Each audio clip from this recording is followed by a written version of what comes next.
Are you constantly thinking about how to keep your enterprise as secure as possible? Get to know Chrome Enterprise, the trusted browser for security-conscious professionals like you. Its ease of use for IT and security teams and added access controls protect the remote, extended, and hybrid workforce, keeping your entire enterprise safe. Don't settle for a browser that compromises your organization. Visit securityweekly.com/Chrome Enterprise now to learn more and start protecting your enterprise like never before.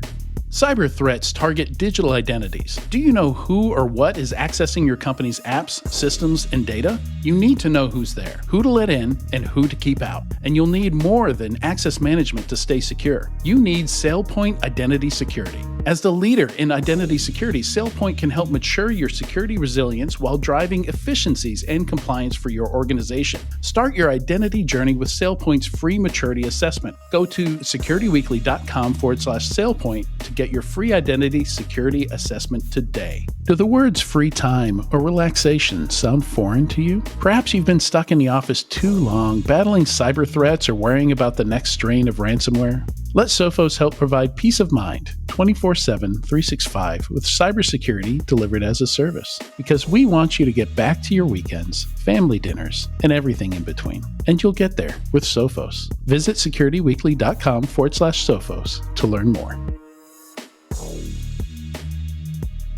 Welcome back to Enterprise Security Weekly. Security Weekly listeners, InfoSec World 2023 is just weeks away.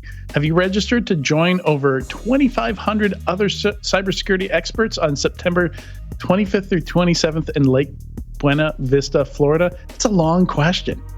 InfoSec World is your gateway to a world of knowledge and growth. Don't miss the chance to enhance your career, connect with industry leaders, and make an impact on the rapidly evolving landscape.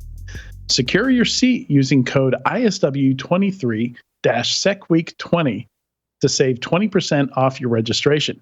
Register today at securityweekly.com/InfoSecWorld2023. Very fun conference in a very fun place. I have enjoyed my time at all the InfoSec Worlds I've gone to. Now, for the Enterprise Security Weekly news. You can check out securityweekly.com/ESW330 if you want to follow along as we go through the news, or check out the Discord. We have a PDF with all the show notes and details in it there as well, just for today, because we're having a little trouble with the website. So, Tyler, I don't know if you saw that. I don't know if you... I did not. Do you have access? Yeah, I have the website. I can see everything for our news that we're talking about. I just haven't. Yeah, I haven't checked the website. It was temporarily down for a little bit, I think. No, it's up right now. It was up as of 10-15 minutes ago. I was able to bring it up. Awesome. And welcome to you, Tyler. Thanks for joining us. Oh, thank you for having me. As always, this is my favorite part of every Thursday between 3 and 4. And we were talking whiskey, and I just learned something about how whiskey is sold in North Carolina from Tyler. Yeah, it's a fun place down here in North Carolina where it is a very tightly regulated state. Hopefully you're not getting, you're pretty far inland. I think the Outer Banks folks are maybe not having so much fun right now. Yeah, apparently we got beat up yesterday, but I was in Boston. I flew out yesterday morning to go to Boston. So I flew out as the hurricane was coming up. I flew to Boston, and then I flew back through the clouds and landed as it's already past us. So I have no idea actually how bad it was here. It was a good 24 hours away. I timed it perfectly. Wow. Somebody said more regulated than Utah is the question. That's a great question. Alcohol is a weird thing. It's so different state to state. Yeah, and I wasn't going to get into the details, but I'll give it a little bit if there's obviously someone interested out there. In the state of North Carolina, all alcohol must be distributed through the ABC stores. All liquor must be distributed through the ABC stores. Wine and beer is different. And those ABC stores are run by the state government. And so even though a group of people that I'm affiliated with was able to buy an entire barrel of whiskey on our own and bring it into the state, we actually have to distribute it like anybody else through the ABC store. So our group gets 7 days to buy these special single barrel bottles of whiskey. After 7 days, the general public gets to buy our barrel, whether they want it or not. It's publicly available. So it's just kind of the way it works here in North Carolina. Yeah, I know in Vermont and Virginia, the state also owns it. So when I went to a liquor store in Vermont and I bought some beer and or some liqueur and then some liquor, trying to remember the combinations of things that I bought, but they had 2 cash registers and I got 2 receipts and I got rung up separately for each. So there's the state register that rings you up, and then there's the Bob's Package Store or ABC store register and receipt. So different POC systems, everything completely separate. Yeah, it's kind of crazy. We were talking about auditing earlier. On the bright side, though, if I do find a rare bottle of whiskey, it comes through the state store. They have to sell it at retail, so they can't mark it up. So I will get $150, $200 bottles of whiskey in unregulated states. I will get at cost for like $80, but you never find them. Literally, people camp out for 24 hours when the trucks come in with those allocated bottles. Yeah, the Van Winkle and all that. Not even that high, even the mid-level allocated, but yes, same concept. Yeah. All right, let's jump into it. Thanks for the questions from Twitch there. I'm not sure if I should pronounce that name or not. But yeah, so I'm going to skip the funding so far. I think I want to start out with Wiz and SentinelOne. Have you guys been keeping up with what's going on there? And this isn't the rapper Wiz Khalifa we're talking about, right? This is the side. Oh, yeah. Yeah. These are the, I guess not cybersecurity unicorns, because SentinelOne is a public company and Wiz is allegedly still a unicorn. They were fairly high up there. I think their last valuation was like $6 billion. We don't know how much that's been discounted.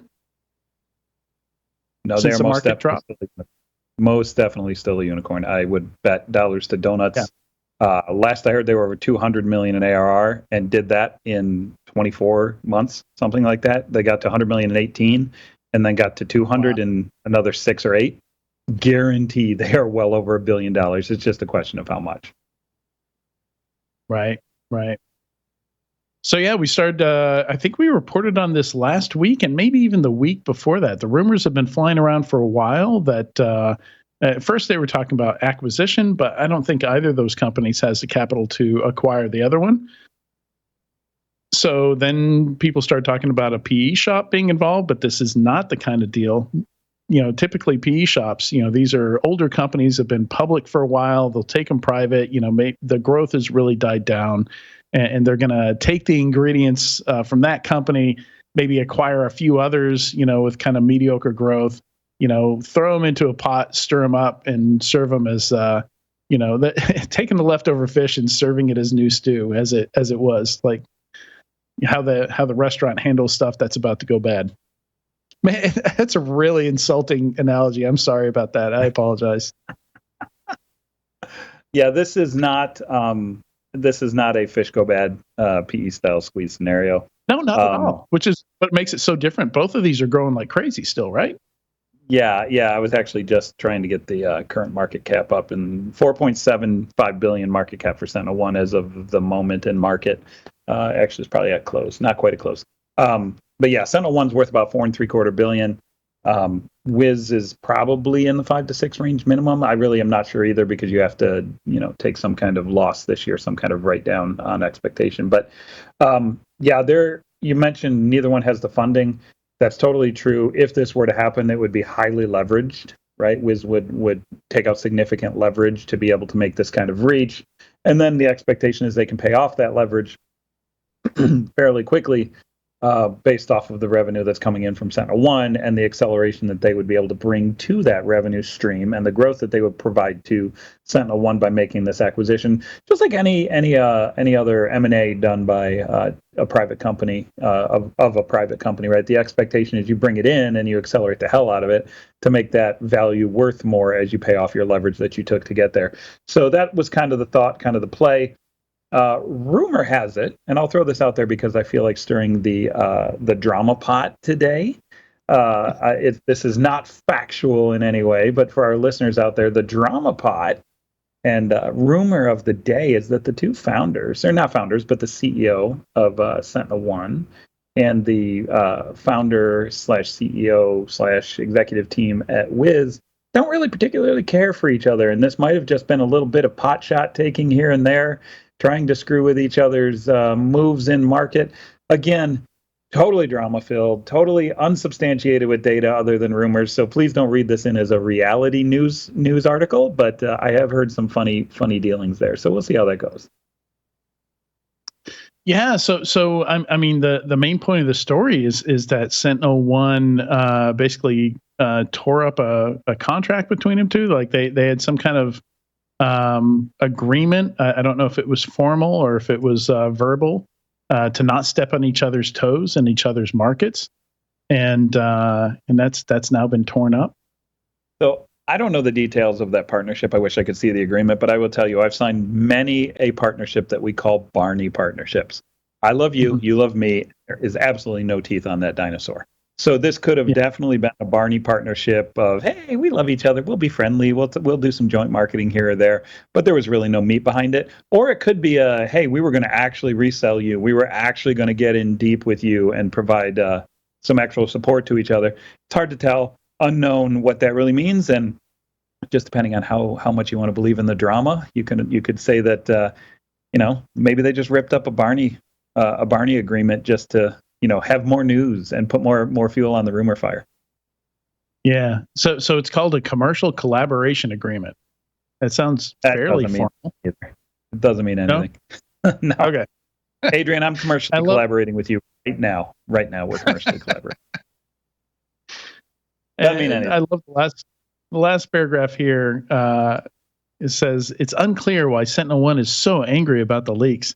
It's possibly because Wiz is cited as the buyer, even though SentinelOne is the bigger company in terms of revenue and employees, although Wiz has a higher valuation. That's also true, though. You stirring the pot. You chuckle at that, but it's funny how many egos come into play on these kinds of things with regards to like, hey, we're not buying you, you're buying us, and vice versa. Or, hey, I actually did one where I want to say Dell bought the company. I'm not going to tell you what company it was. Dell bought this particular company. And actually, Dell bought a company that this particular company bought. But anyways, long story too long. What are you describing a spite acquisition? Is that what you're about to describe? Well, no, what I'm describing is it was in the press and papers as a merger of equals. And every time it was brought up anywhere, the PR team was instructed to call it a merger of equals, even though one company was much more well-known than the other company, went on to do massive things. It was a merger of equals, mostly because the executives involved couldn't get their heads wrapped around the fact that they were being acquired. And they required the press and PR team to constantly refer to it as a merger of equals. Their fragile egos couldn't handle it. Exactly. Take your hundreds of millions and go fly your private jet and quit your wine. Yeah, just shut up and sign the agreement. Exactly. That's great. When you have to adjust your monocle, sometimes you get upset about things. Yeah, you have to adjust your monocle. I need to buy a monocle. That's a must. So, Sean, your voice is gone. Oh man, monocle and a top hat—the two go together. Timing. 50% of comedy is timing, Sean, and you just failed. All right, I know. I'll just stay unmuted for this segment. There you go. You'll hear me laughing more then. I'll drink to that. That's totally fine. All right. It mentions identity, so I wonder, Sean, if are you familiar with SpyCloud at all? This is a big raise. I've heard of SpyCloud. They refer to themselves as identity threat protection, but I'm not terribly familiar with them, so I was hoping somebody else would. I'm not all that familiar with them. I'm semi-familiar with the market and the place that they're playing in, right? There's a big push right now from the cyber investment side to get connected with identity-based technologies, identity-based cyber technologies, because, quite frankly, identity, authentication, authorization are the keys, right? That's using the keys to get in. And if you can track and audit that, it does give you a very strong position from a security perspective if you're really well controlling your identities and your environment. And so I'm semi-familiar with the space, not super familiar with SpyCloud, but they do have what they call a cybercrime analytics platform. It is the first time I've heard of cybercrime mentioned in a website recently, so that's kind of buzzworthy, I suppose. All right, so at its core, it's pulling all sorts of breach data from the darknet, and it says all layers of the darknet, which means darknet and elsewhere.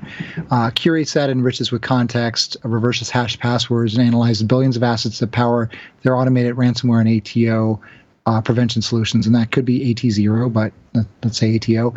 It says it enables the scale necessary to augment their database by 12 plus billion assets per month, as well as to identify and toss erroneous data that would cause threat intel alert fatigue. So I'm guessing they're taking and looking at that, comparing it to what their customers have, helping their customers better understand if they have compromised accounts.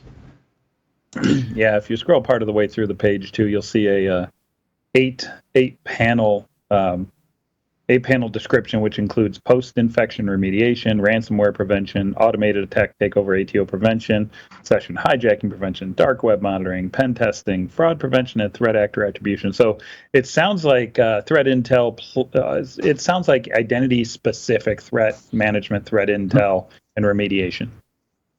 I do love the tagline they have a little further down that says deeper, darker, better. That's because they're looking at the deepest layer of the darknet. Well done, SpyCloud. I'll drink to that, SpyCloud. Okay. Oh man, I'm not going to dig too much into that tagline. Adrian, I want you to experience the new way to fight cybercrime. That's what it says. SpyCloud, come and sponsor the show. We'll talk about you more. We'll talk about you in a friendly way. We've been friendly. Yeah, we have, friendly. But I'm just poking fun at the marketing. Here. I'm a marketing guy. I poke fun at marketing. It's what I do. It's fair. So yeah.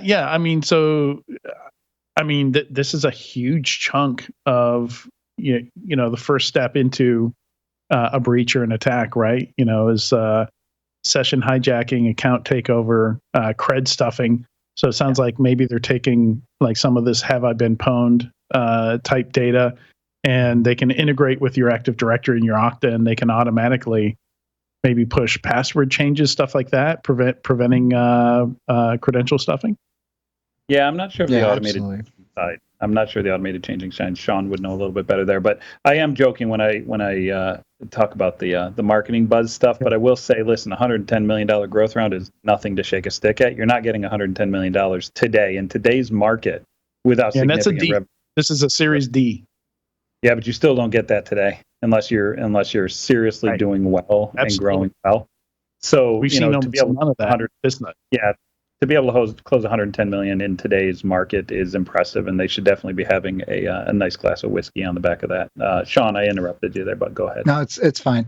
I think probably what they're doing is if they have AD integration is there are agents that you can put on your domain controllers to prevent users from using passwords that are known bad, or potentially even in this case, potentially those that SpyCloud is able to see that are common or more common across breach data, which attackers could potentially leverage as part of a password stuffing, password spray, curb roasting type, any of the categories of password attacks, which would help prevent that, because users, when they try to change their passwords to something that SpyCloud says no, then it just wouldn't allow that password to be selected.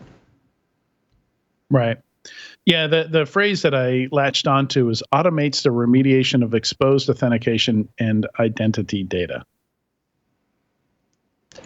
I'd love to read more about that. Yeah, along with them being integrated into Active Directory, Okta, and Tines, among others. So yeah, sounds exciting. Sounds like the kind of thing, solving a real problem that people need solved. Yeah, as opposed to some of the other categories that we sometimes see in security that are going after things nobody asked for. Let's see. Like blockchain AI? Yep. Like a better browser, an enterprise browser, I might say. Crypto cats, anyone? When you say crypto cats, I think of that little, I think it was a QCat. It was a little scanner that you could get for free for your computer to plug it in. Then you could scan ads I guess it would pop up the browser. QCat from Radio Shack? The QCat. Yes. Wow. Yeah, I've got one of those in a box somewhere, probably. Maybe I've thrown it out. You should find it and show it on the next show in 2 weeks. That would be great. Absolutely. I think that's a must. I've got all I mean, kinds of old. I still have my my bat, my breach avoidance Yes. technology right here. So, so you pull out the QCat and Nice. we'll make these regulars on the show. All right, so we're still seeing some layoffs. Been hearing about layoffs today. In fact, I'm not sure I can talk about that one, but we've also seen Sevco with a RIF. Also this month, Fortinet, we don't know how many. SecureWorks 300, NCC Group, we don't know how many. Rapid7 470. Aware, we don't know how many, and HackerOne, we just know the percentage is 12%. So all that's in this last month, layoffs this last month, including some others that I'm not sure I can talk about, but Tyler probably knows who I'm talking about. Yeah, it's a sad day for many people right now. My phone's been blown up today. It's just a hard. Unexpected too.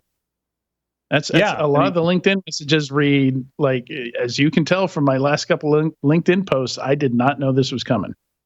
Yeah, I think a lot of these layoffs that are happening right now are. I've mentioned the problem called I call it the layoff toilet bowl, right? Like you lay off 10%, you lay off 10%, you lay off 10%, and you end up just hurting yourself in the long run by doing that. And I think a lot of these companies didn't really take that thought process to heart, or that. Nobody wants to hire anybody that's actively laying off. Like, you do it once, you dig deep and you do it once and you try not to do it again, right? Yeah, and there's a fair amount of companies that didn't really understand that and laid off 10%, thinking, "Oh, we'll get through." Hey, cut deeper than you think you need to. Get that company as close to profitable as you can, so that you don't have to lay off again. Extend that runway way further than you think you do. Because when you're in a situation where the buyers aren't buying, whether it's because of your product, market demand, you got to extend. You got to get to the point where you're safe. Extend that runway long enough for the market to shift and come back, right? And I think we're near the bottom of it. We've got to be near the bottom of it, but it's not going to make it easier for these folks that have been recently laid off. And for those of you that have been laid off, feel free to connect with me on LinkedIn and say you were laid off, and I will do my best to point you at companies that I know of that are hiring or looking for people. But it's just a situation where it's rough in cyber right now. Yeah, I can't imagine, like, for talent acquisition, for those folks, for HR, like you do one round of layoffs, okay, but the moment you do a second, everybody's looking for their next thing, right? Like, everybody's wondering if there's going to be a third. And I know of some companies that got cut to the bone, and now the problem is what's left, which is the minimal skeleton you need to succeed, are all saying, "How do I get out of here?" Right? They're all thinking they're on a completely dying ship. And so you overcut. You got to be careful, because if you overcut in that scenario, you literally can cut off entire groups, right? It's not unheard of that everybody just starts to bail and the ship goes down. So it's a fine balance. And I don't, it's one of the reasons I'm not currently a CEO, and I don't know if I'll ever be a CEO, is for that reason specifically. I just don't know if I could stomach downtimes. They're hard. Yeah. Right, Sean? Yeah. 1,000%. Yeah. I hear you, brother.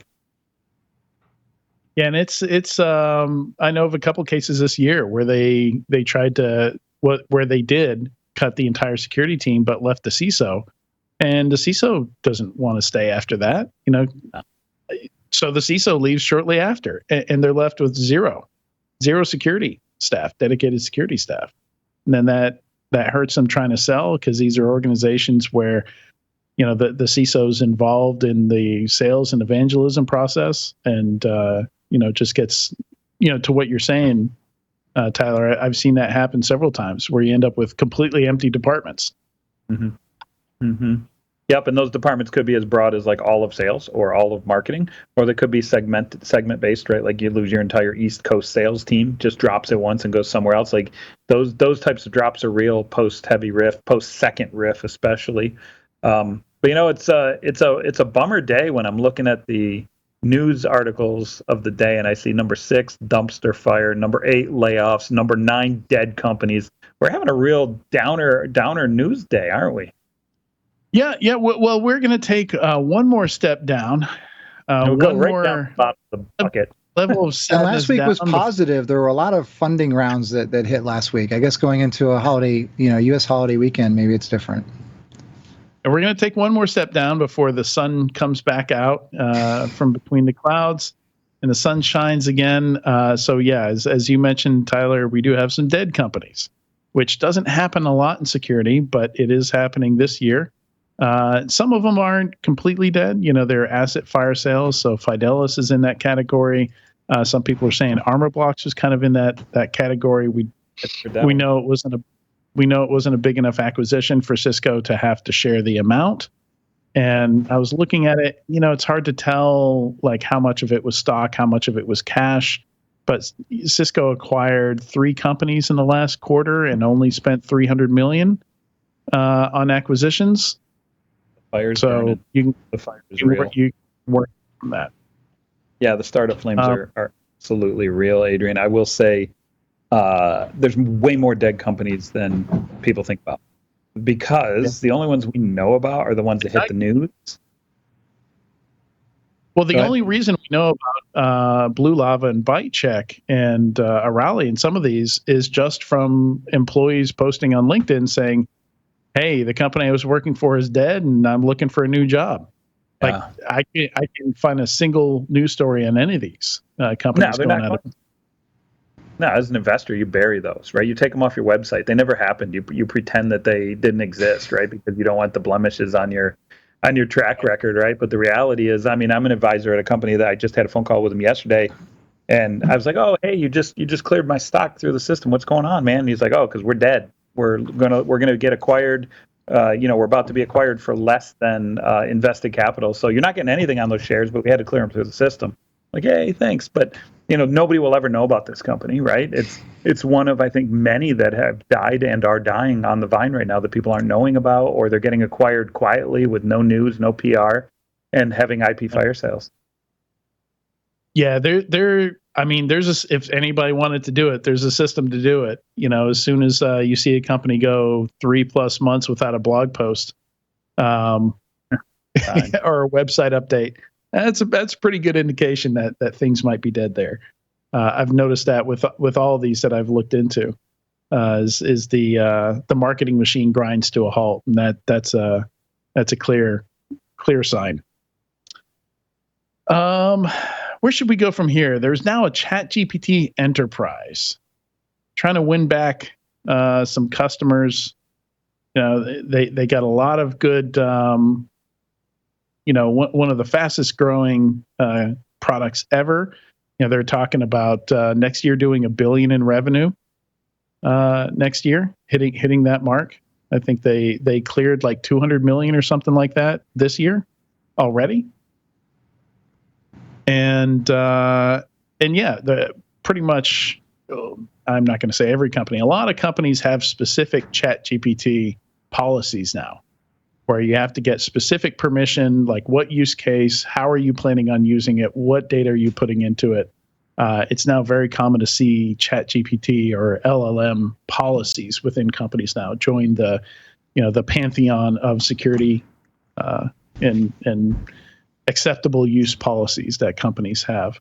So ChatGPT to the rescue, promises not to train on data and a bunch of other things, gives you some enterprise level admin console and user management and a few different roles.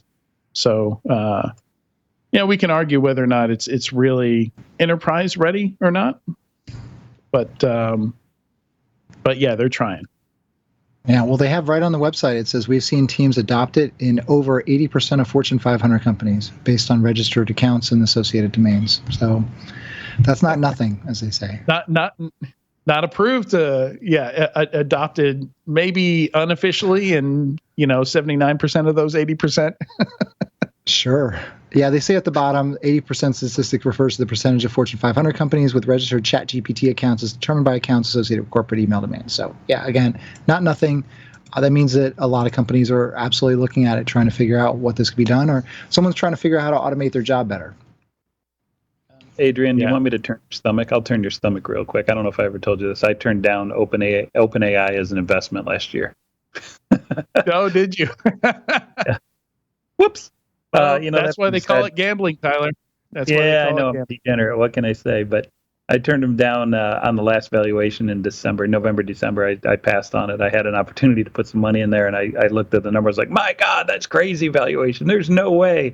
And then now looking at this stuff, I'm pretty excited for OpenAI, right? I think they're doing the right things to become the next fundamental engine of the internet, right? Whether it be Google's reinvention of when they did it, the web push in the late 90s, right? This is the next fundamental engine of the internet, whether it's them or Claude or Bard or something, right?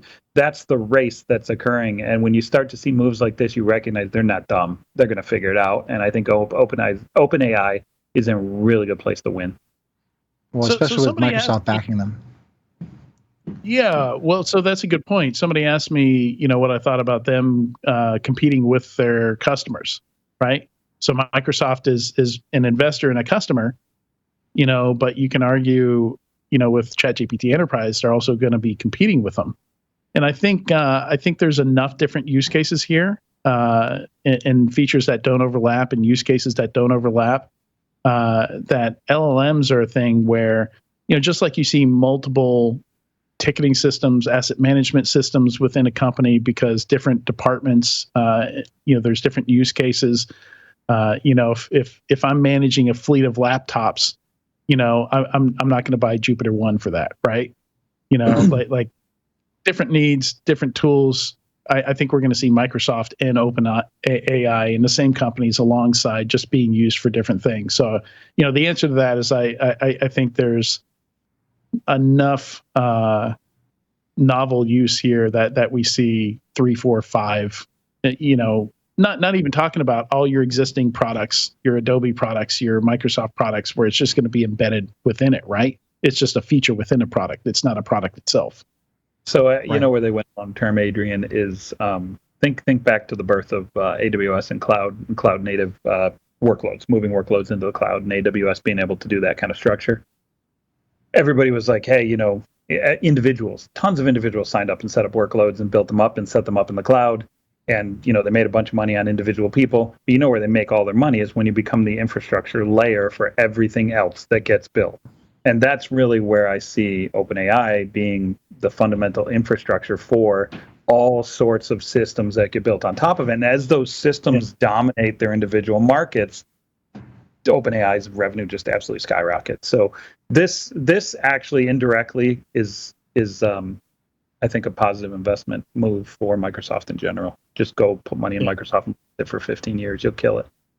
Yeah, it's the integration. It's the integration. It has to come down to the integration. I mean, talk about OpenAI. That's the infrastructure. Right? To Tyler's point, the ChatGPT is one component of that, or element, or interaction element of that. So when you're talking about what Microsoft's doing, they are investing in OpenAI with ChatGPT as a component of that, which gives them a jump forward in order to leverage in their Copilot solution that they can integrate into their cloud solution, which they can integrate into everything. But that integration is what matters. We all have seen. I mean, what we've seen in AI historically with Siri and Alexa. Sorry for everyone who I just activated your Alexas. But what we've seen with those haven't been great. Like, we've seen that they don't understand things all that well. They don't know what we're talking about. They pop up at times that just don't, we're not really responding or talking to them about anything.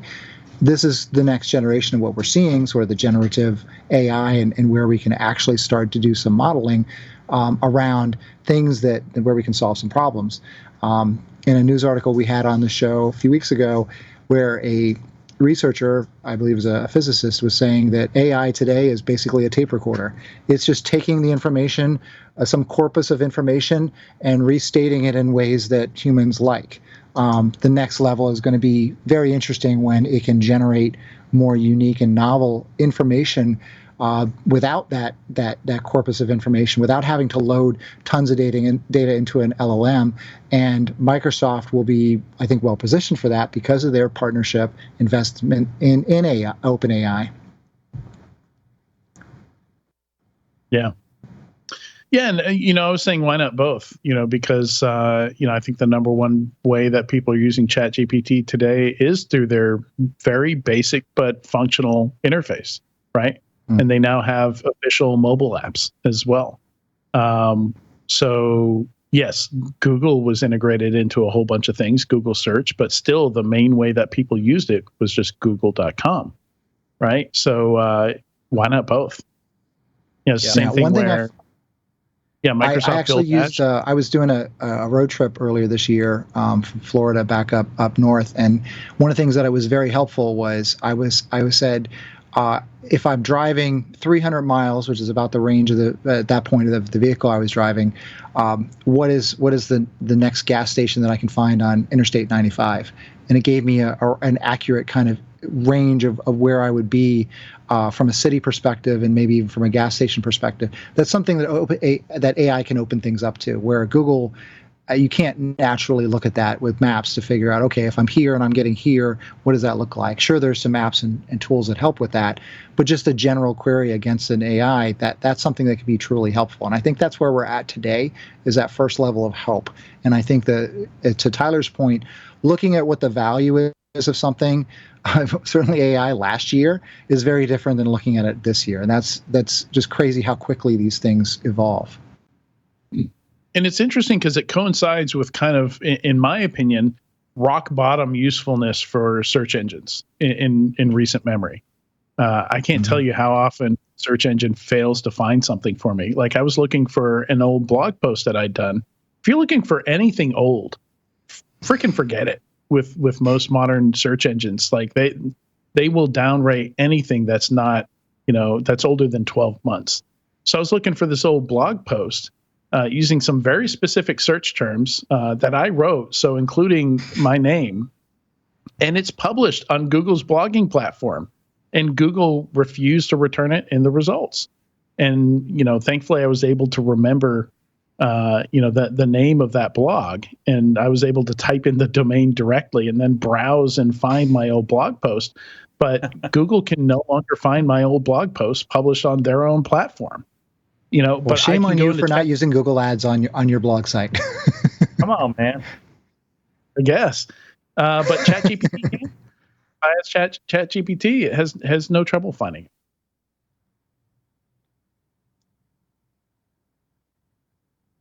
So let's see. Let's move on here.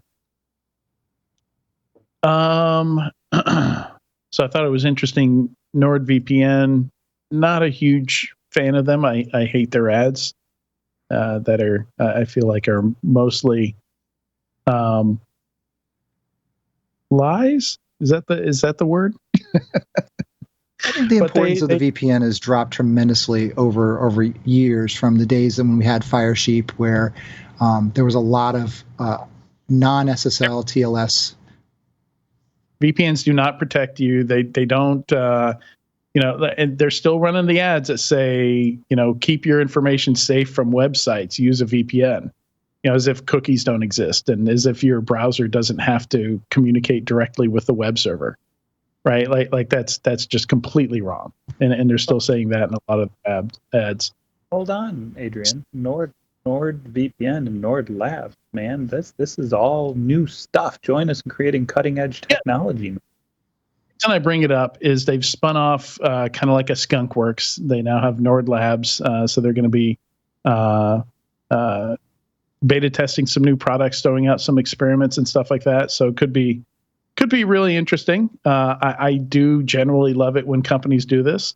The only thing I don't love is when one of those skunkworks projects is really cool, but they decide they can't make money off it and they kill it after you're really hooked on it, which has happened a couple times to me.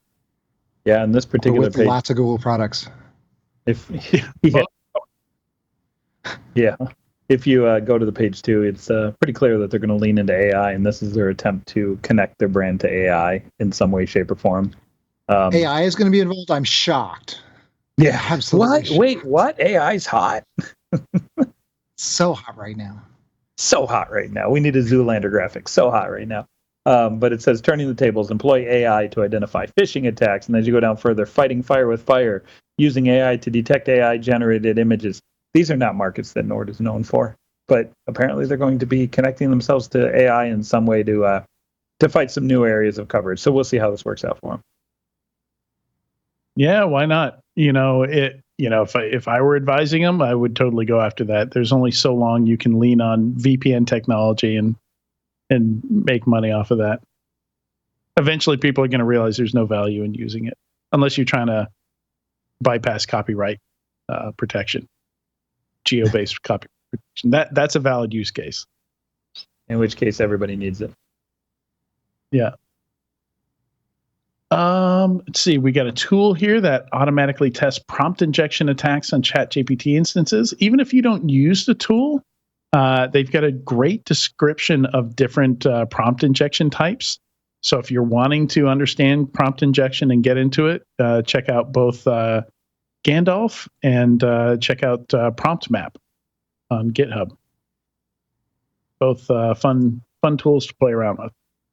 Yes, and if you don't know much about prompt injection, and I'm trying to find it while I'm talking here, there is a post recently that I featured on the CyberWhy. Here it is, by REZ0, called Prompt Injection Attacks and Mitigations. Nope, that's not the post. There's a more recent one by REZ0 that literally goes through every single prompt injection style attack and the importance of different prompt attacks. So that could also be a good background read as well. And I will send it to the team to include on the website. Yeah, cool. Excellent. Let's see, what else? What was I gonna hit here?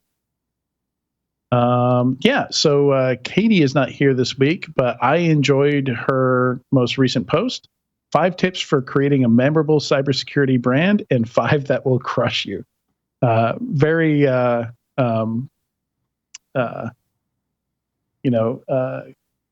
clickbait type title there, but it's really delivers. It really delivers. And sadly, on the negative side, I saw some examples. Folks were sharing some examples of some really cringy advertising that they saw at Black Hat, including some very sexist. There was some horrifying stuff that in 2023, I would think people know better. But yeah, you would think so, but it's not really the case these days. Like, people still make the same mistakes that we've been making for the past 20 years. One of the things that I'm really starting to push now is value-driven marketing. If we think of marketing as a product in cybersecurity, right? So as a marketer, my product, my output is the value that I can provide my prospects. And so if we go to events and we think of what is the value that we can provide our prospects, is it, scantily clad people, hawking your products? No, it's not. There's no value in that. Most people don't find value in that, right? What they find value in is, better swag they're going to use. What they'll find value in is presentations that matter to them in your booth. What they find value in is an actual demo of a product that they can understand the technology from. So if you always think of providing value as a marketer, that's how you win, right? Provide value, people remember you. That increases your brand and makes you more pertinent. Yeah. Yeah, it looks like so Katie was talking to Kate Rosa, who's the what's the title? Senior Director of Brand at Exonius. And so a lot of this is from her interview with Rosa. And just noted a flashing yo-yo. I still have a flashing yo-yo from I think 12 years ago, and the batteries still work. Those where it flashes at the bottom. Yeah. They're great.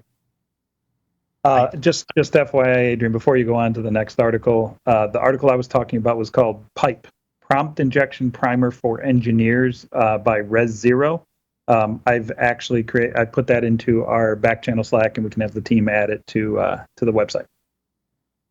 Well, if you guys find the next article to talk about, I will add this one to the notes. Okay. Well, let me do that while you're adding that one to the notes. Let's see. Security budget, supply and demand. That one seems like it should be a fairly straightforward one. There's no demand. Nobody, you know what it is to me, and I haven't read this article, but I'm going to guess it's going to be primarily focused on managing risk and trying to figure out your risk percentages in forms of supply and demand, right? So it's kind of an economic view into supply and demand against liabilities and assets. So Sunil Yu, who I used to work with at JupiterOne, I used to get in fights with him because I would say that, most assets are liabilities. Most of what you have is liabilities. You got to manage risk to your liabilities. And he would argue, okay, but let's look at assets too. Let's not just look at liabilities, but let's look at the financial version of assets, not assets as in what you own, but assets as in what are the positive assets that can reduce the liabilities, right? And kind of understanding the asset liability teeter-totter, so to speak, right? Where if you can get it to level, you're perfect. That's perfect risk balance. If we think of mitigating factors as assets and we think of misconfigurations or vulnerabilities as liabilities, you start to understand how that teeter-totter works, right? And what you want to do is get balance. Because if you have too many assets that are lowering risk, you're wasting time, money, and energy. And if you have too few assets and too many liabilities, you're really out of whack on your risk tolerance level, right? You have way too much risk in your environment. So, I think this is a really cool post talking about the consequence of supply-side deficit, supply-side management, demand-side management. I think it's a really unique economic-based, financial-based view into how you spend your security budget against risk. So just some quantified, techniques that we could then use to maybe apply additional economic type of frameworks to improve it over time. Yeah, and the author's worth a mention also. This is a Phil Venables essay. Oh, goodness, of course. It's smart, right? Phil's amazing. I don't know, he's put out tons of stuff, but this came out 6 days ago, so I love the view. So number 14, I included notes on road trips by the browser company. So the browser company has made this new browser called Arc, and I've been using it for a couple months now. It's only on Macs. But they've introduced tons of new concepts. Like if you're playing a video on any web page and you go to a different web page, a little picture-in-picture video follows you, so you can continue watching it. You can resize just tons of just no-brainer, low-hanging fruit features that just make using a browser just lovely. Like you can have, like before, I would have to create different profiles in Chrome if I needed to log into 2 different Microsoft accounts. Now they just have these spaces that you can just quickly swipe between, where I can be logged in with 2 different accounts, without having to open incognito mode or something like that. Saves me a ton of time. And I've got, I even have a space just set up for prepping for this show. They've got notes built in. You can publish those notes just like you can with Notion. You can see them live on the internet, like a published web page. So instead of just having company values, they created metaphors for all of them. They called them notes on road trips. And I just think there's a lot of really wise, like a lot of wisdom in here, just a lot of really good stuff that's worth reading. And I recommend just taking some time, cup of coffee, maybe on the weekend, and just reading through this thing. I think This is really cool. I agree. There's a lot of really neat cultural value type things in here, and I haven't read all of it. I've skimmed it, but I want to ask you a question, Adrian. So you're using a new browser, and it's based on Google, so you get all the benefits of Chrome. Yeah, but it's almost all Firefox. But you're not using Island. You're not using Talon. So you didn't switch to a browser because it provides significant security. You switched to a browser because it provides significant value above your traditional browser, correct? Yeah, value to me. Well, value to you as a human. You didn't switch for Island. You didn't switch for Talon. You didn't switch for security. So what I'm going to kind of make the leap here is, why doesn't Island and Talon buy this company and actually create a browser that's secure and provides a better browser experience so that people actually use it? Exactly. Yeah, it's a good point. That's a good point. And that has nothing to do with the values on this page. Go read the values because they're really cool. And Adrian's point on the article is not at all what I made, but it's kind of a question I had when you described the browser system you're using. You connected those two different things, because that is my biggest problem with the idea of the enterprise browser. Is literally a rule I used to have back when I was at 451. There were a bunch of virtual browsers, right? Like the idea was, oh, you're going to get hacked through your browser, so we're going to run your browser instance in a data center somewhere, and it won't be your laptop that gets hacked. It'll be, this instance or this container in AWS that we just simply reboot and we get rid of the malware infection. And yeah, usability was just terrible. So I had this rule, is like, rule number one: don't mess with people's browsers. Don't break people's workflows.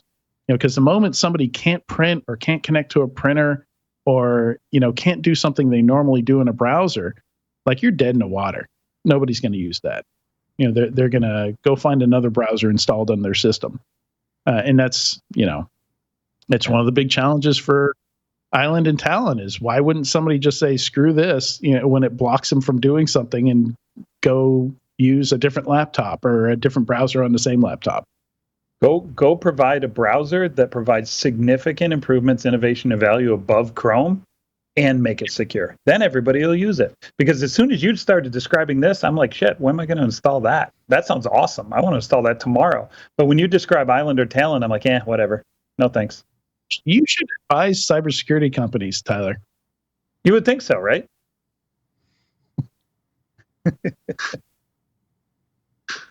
That's a brilliant point. Thank you for bringing that up. All right. So we've got, I haven't had time to look into it, but SemGrep has played around with AI for a while, and they're reporting back on their experiences there. Sean or Tyler, any of these really grab you that you want to jump to? Because we're not going to be able to get to all of these. And I want to wrap in the next 10. I thought it was interesting that Rackspace, we talked about back in December, January, about the exchange hack, that it cost about $10 million for them to deal with that. Out of the entire product line, right? Yeah, they had to move everything Exchange Online from hosting their own exchange. That was interesting. The QakBot takedown is interesting. There's a quote here saying documents published by the DOJ and supported today's takedown state. Beginning on August 25th, 2023, so very recently, last week, law enforcement gained access to the QakBot botnet, redirected botnet traffic to and through servers controlled by law enforcement, and instructed QakBot infected computers to download a QakBot uninstall file that uninstalled QakBot malware from the infected computer. And then there's a quote saying that they didn't remediate any other malware specific to QakBot. And another point from the article is that, from recent figures from the managed security firm ReliaQuest, QakBot is by far the most prevalent malware loader. Malicious software used to secure access to a hacked network and help drop additional malware payloads.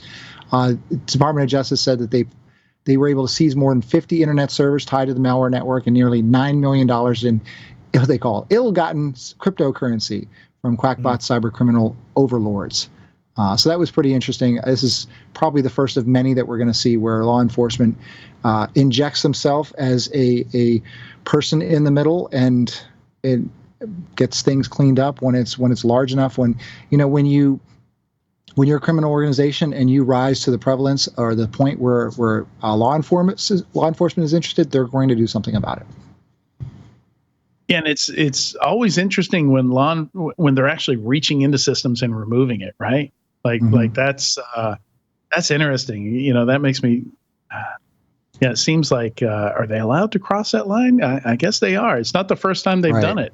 But right. And it does say in the article that they work with law enforcement partners in France, Germany, Latvia, Netherlands, Romania, and the United Kingdom. So you have to assume that there was some I don't know, conveyance of rights or ability to do that outside of U.S. borders. So apparently it was determined that for the greater good, this should be cleaned up. Sean, you can't get away with talking about this without mentioning the name of the operation. Yes, you are correct. Operation Duck Hunt. Because it's QakBot, right? Yes, Duck Hunt. I love it. Yeah, I love it. Love it. All right. Yeah, and so that's kind of a trend. In Q4, I want to talk more about how companies fail and how attackers win, and vice versa, right? How we can flip that over and stop more attackers. And I mean, it sounds like, okay, generally, isn't that all of security? But I feel like in this day and age, there's a ton of good information out there, and maybe people aren't absorbing it, because you still see companies failing in the same ways, making the same mistakes, that we've already, just talking about marketing. Like, I don't know why marketing teams are making the same mistakes. Like, there's so many examples of other companies getting raked over the coals for, making bad decisions. Things they should have been able to see coming. They should have been able to predict. But the same thing with breaches. And a lot of the guests that are going to come on the show and a lot of the news stories we're going to cover in Q4 of 2023 are going to lean more heavily into zooming in and focusing on those, those common things that people should know. They should be avoiding. It's interesting you say that, because we're actually at Trimark queuing up a webcast in the next couple of months to talk about, hey, we could pre-write your assessment report in many situations. These are the things that we pretty much always see that we could just go ahead and hit on and say, fix these things. And we've already published an article 3 years ago in the summer on how to actually fix these things in your Active Directory environment with a PowerShell script that identifies them. And that's 3 years old. Yeah, Praetorian Labs had a report like that. They're like, and I've seen Lars, I think, also has had a report where it's just like, here's the top 5 things we find every time we go out. And I used to joke when I was a pen tester that really we just need a 15-minute interview with your CTO or one of your admins or something like that, and we'll write up 80% of the report right there. Right. One of my favorite things to do on a call with a customer is ask them 4 questions, and I can usually tell them how I can bypass their MFA. Yeah. Are you trying to say something, Tyler? I can't hear you, Tyler. My turn to have mute on, so go ahead and make fun of me. Now's your chance. And they both laughed. Never. For those of you that aren't watching live, they both laughed. I was going to say, back when I was doing my pen testing days, we didn't even tell them that it was going to be the consistent same results. We literally just used the same reports half the time and just hot swapped the names out and said, this is the new company, same exact stuff. Like, that stuff, I mean, I've been in cyber for 20-something years, and literally nothing has changed with the consistency of findings. It's super consistent. So why can't we fix the freaking problem? Yeah.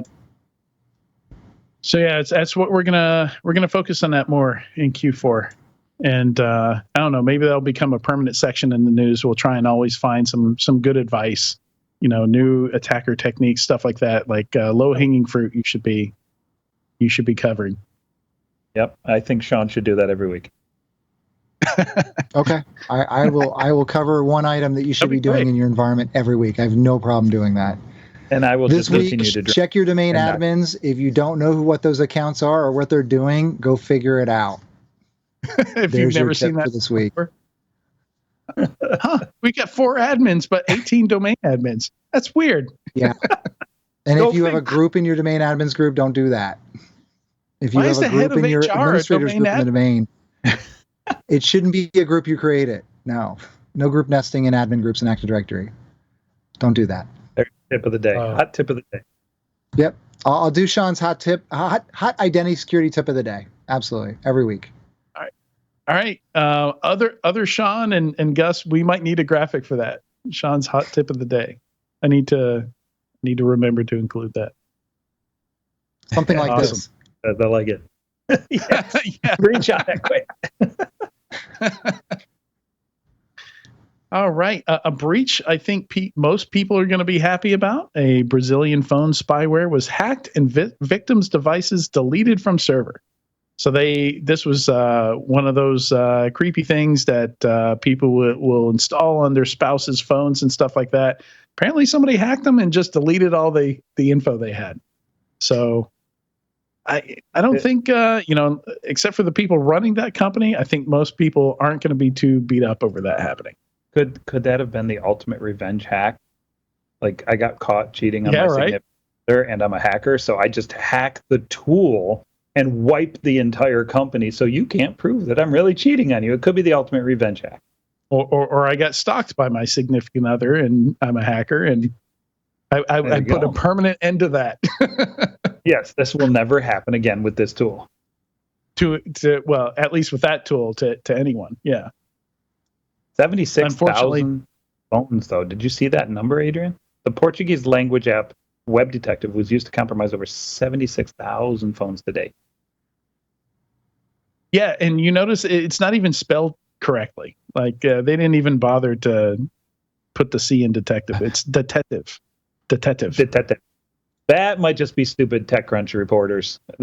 Zach Whitaker, the reporter who wrote it repeats many times. Oh, no. Well, either they made the mistake several times, or I think it's more likely.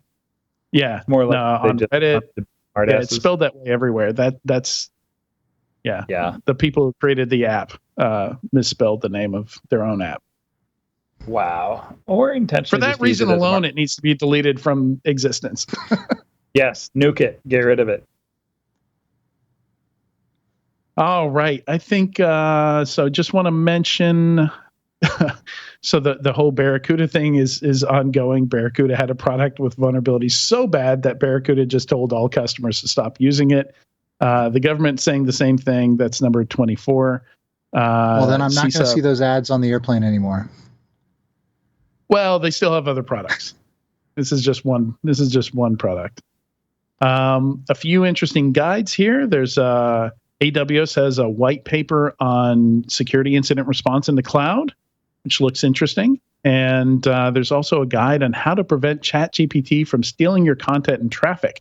So this is for people who run websites who don't want ChatGPT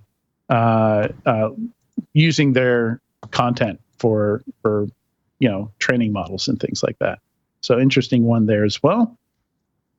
Number 27, this report is very slick report, very, very kind on the eyes, but also has some really interesting stats. They're talking about some key stats in adoption of generative AI across the past year or so. So some interesting stats that actually I think I've used in a few things since I first saw this. So check that out. McKinsey does really, really good work. This is a McKinsey research report. It's going to be amazing. Yep. I haven't read it yet, but it looks great. Yeah, very, very easy to digest. Visually, they did a great job with it. They even have some custom AI generated visuals to really kind of hammer the point home and go with it. You can download a PDF if you have an account and read it however you read PDFs. But I recommend taking some time to read through that. And our squirrel story for today is that, yes, a pigeon is faster for data transfer than gigabit fiber internet. And somebody actually tested this. I think the old story was that you never underestimate the data transfer rate of a station wagon filled with hard drives. So, like, if you can physically move the data storage. What's that? That is mentioned in the YouTube video. He does include that. If you can physically move a storage device, it could be faster. With a picture of a station wagon for millennials who have never seen one. Only if it has the wood trim. It's got to have the exterior wood trim. It does. Yes. Adrian, tell me he makes mention to the unladen versus laden swallow discussion in Monty Python. He does not. Oh, because that immediately came to mind. What, African or European? Exactly. Exactly. I'm looking for the station wagon pic so we can put this somewhere. A pigeon is faster for data transfer than gigabit fiber internet. Is that African pigeons or European pigeon? That's what I want to know. Or a New York City pigeon. I think a New York City pigeon would be the fastest. Actually, a New York City rat would be the fastest. I've seen them take a slice of pizza crazy fast. I tell you that nothing's faster than a seagull on the boardwalk when it sees that you're eating fries. Oh my gosh. I can't tell you the number of times I've had my fries swiped by those little jerks. They come down and they come down out of nowhere. You could be about to put that sucker right in your mouth and they'll take it. Yeah. They do not care. I think seagulls are the honey badgers of flight. I was just about to say that, Tyler. Just about to say that, literally. Freaking honey badgers with wings. They don't care. Oh, that's too funny. All so right, what you do is when you get your fries, you got to throw some on the ground and then go the other way. So that way it distracts them, right? You cover them up and you throw some away. I like it. You have good technique. Go ahead, Adrian. Yeah. Yeah, I just screenshotted the station wagon.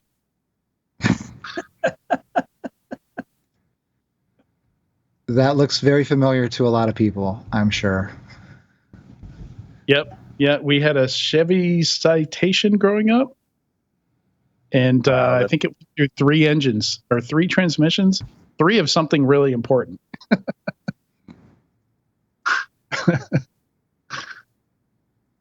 All right. That's all the birds and station wagons we've got time to talk about today. Along with Monty Python references. That's right. So we're gonna wrap things up. Don't leave just yet. If you're watching or listening right now, we still have a couple micro interviews from Black Hat to share with you. But big thanks, Sean and Tyler, for joining me today, for all the laughs, for making fun of my voice, making fun of each other for mute gaffes. And we will not be back next week. We'll be pulling a video out of the vault for next week because next week is a holiday week. But the week after that, we will be back. So a big thanks to everyone watching or listening to this week's episode of Enterprise Security Weekly. See you again soon. Thanks all.